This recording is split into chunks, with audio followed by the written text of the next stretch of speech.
24 மணித்தியாலத்திற்குள் இலங்கையில் நடைபெற்ற முக்கிய செய்திகள்.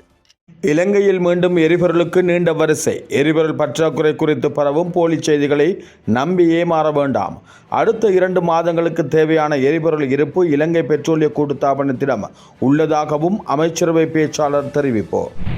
காலி மாவட்டம் நெலுவ பிரதேச சபை, மாவனல்ல பிரதேச சபை ஆகியவற்றை கைப்பற்றியது ஐக்கிய மக்கள் சக்தி. இலங்கைக்கு வந்த பிரபல தென்னிந்திய நடிகை வரலட்சுமி சரத்குமார் கட்டுநாயக்காவில் சிறப்பு வரவேற்பு. பேருந்துகளில் பயணிக்கும் பயணிகளுக்கு பயணச்சீட்டு வழங்குவது கட்டாயமாக்கப்படும். சாரதிகளுக்கு ஓய்வூதிய முறைமை அறிமுகம். அமைச்சர் பிமல் ரத்நாயக்க தெரிவிப்பு. இஸ்ரேல் ஈரான் மோதலில் 4 இலங்கையர்கள் காயம். இஸ்ரேலில் உள்ள இலங்கை தூதரகம் தெரிவித்துள்ளது.